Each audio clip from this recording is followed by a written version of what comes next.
দুনিয়া যতই সাজাও বান্দা মনে রাখো তুমিও থাকতা না, দুনিয়াও থাকতো না। তুমিও যেমন মৃত্যু হবে, এই কায়নাতেরও মৃত্যু হবে। এই দুনিয়ার প্রত্যেক মানুষের মৃত্যু হলে সেটারে মৌত বলে, আর একদিন গোটা সৃষ্টি জগতের মৃত্যু হবে সেটারে কিয়ামত বলে। সেটারে কিয়ামত বলে। কেউ থাকবে না। আল্লাহ কথাটা বারবার মনে করাইছে, তোমার যেমন মৃত্যু হবে সৃষ্টি জগতেরও মৃত্যু হবে। ইজাস সামাউন ফাতারাত ওয়া ইদাল কাওয়াকিবুন তাসারাত। আল্লাহ বলেছেন ইজাস শামসু কুফিরাত। আল্লাহ তাআলা এভাবে বারবার বলছে ইজাস সামাউন শাক্কাত, আসমান ভেঙে যাবে, চূর্ণ বিচূর্ণ হয়ে যাবে, তারকারাজি খসে খসে পড়বে, সূর্য চন্দ্র আলোহীন হয়ে পড়বে। আল্লাহ তাআলা বলেন ইদা রাজ্জাতিল আরদু রাজ্জা, জমিন পাউডারের মতো রেজা রেজা পাউডার হয়ে যাবে। আল্লাহ তাআলা বলছে পাহাড়গুলো তুলার মতো ধুলির মতো উঠতে থাকবে। আল্লাহ বলছে বান্দা একদিন আমি গোটা কায়নাত আমি শেষ করে দেব, আমার সংসার আমি গুছায় ফেলবো, আমার এই কায়নাত আমি আল্লাহ তাআলা ইসরাফিলের সিঙ্গার ফু দিলে আমি আল্লাহ তাআলা গুটিয়ে ফেলবো। এই কথাটাই আপনাদের সামনে এখানে আমি শুনাইতে চাই, এই অল্প একটু শুনে। আল্লাহ তাআলা এখানে এই কথাটাই তুলে ধরছেন কোরআনের বহু সূরায়, যে বান্দা এই সৃষ্টি জগৎ একদিন থাকবে না, কিয়ামত হবে, একদিন ইসরাফিল ফু দিবে।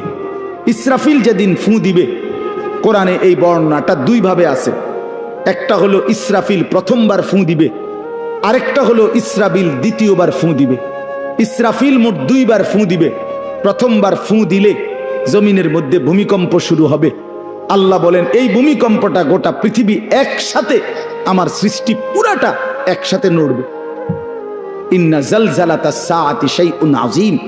আল্লাহ বলেন বান্দা দুনিয়ায় বহু ভূমিকম্প তুমি দেখছো, তবে মনে রেখো কিয়ামতের ভূমিকম্প, ইসরাফিল ফু দিলে প্রথম যে ভূমিকম্প হবে, কিয়ামত সংঘটিত হওয়ার জন্য, গোটা সৃষ্টিটা ভেঙে চুরে যাওয়ার জন্য, সেটা হবে বড়ই ভয়ানক। সেটা বড়ই ভয়ানক। ইয়াউমা তারাউনাহা তাদহালু কুল্লু মুরদিআতিন আম্মা আরদাআত। কোরআন শরীফে আছে এই প্রথম ভূমিকম্প যখন শুরু হবে জমিনে, ইসরাফিলের ফু শুরু হবে, সব কিছু যখন ভাঙতে শুরু করবে, আল্লাহ তাআলা বলেন যে মা তার দুধের বাচ্চা কোলে দুধ খাওয়াচ্ছিল, ওই মা সন্তানকে ছুঁড়ে ফেলে দিয়ে পাগলের মতো ছুটতে থাকবে।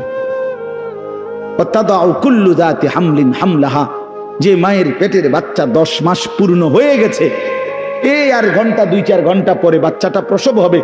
আল্লাহর কসম, আল্লাহ কোরআনে বলছে সেই গর্ভধারিণী মা 10 মাস যে তার সন্তানকে গর্ভে লালন করেছে, ইসরাফিলের ফু দিলে জমিনের কম্পন যখন শুরু হবে, ভূমিকম্প, তখন এই গর্ভধারিণী মা এভাবে দৌড়বে, এভাবে ছুটবে, নিজের বাচ্চা নিজের থেকে খালাস হয়ে পড়ে যাবে, বা ফিরেও তাকাবে। ও তারা নাসা সুকারা, আল্লাহ বলে সমস্ত মানুষগুলো বাতালের মতো দৌড়তে থাকবে। এইভাবে সব কিছু কাঁপতে কাঁপতে সব কিছু কিছু দূর গিয়া গিয়া ভাঙ্গা ভাঙ্গা পড়বে, মুখ থুবড়ে পড়বে। তো আল্লাহ রাসূল সাল্লাল্লাহু আলাইহি সাল্লাম বলেন সমস্ত কিছু এই সৃষ্টি জগতের যা আছে আল্লাহ ব্যতীত সব কিছুই প্রথম ফুঁয়ের পরে কাঁপতে কাঁপতে ভূমিকম্পের মতো হয়ে জমিনের তলদেশে চলে যাবে।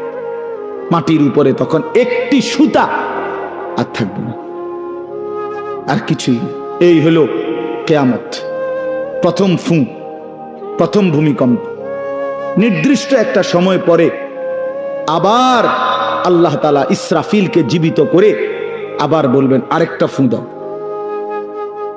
একটি নির্দিষ্ট সময় পরে। সেই সময়টা কতদিন?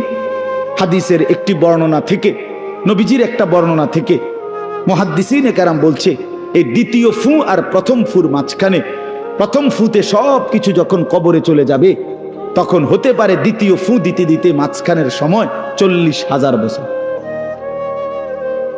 আমার বন্ধু, আমার বাপ, আমার ভাই, রাত হইছে, কষ্ট সবাই করতেছেন, এতটুকু তো ভাবেন সর্বশেষ যেই লোকটা কবরে যাবে, শেষ হতে পারে তাকে কবরেই থাকতে হবে 40,000 বছর।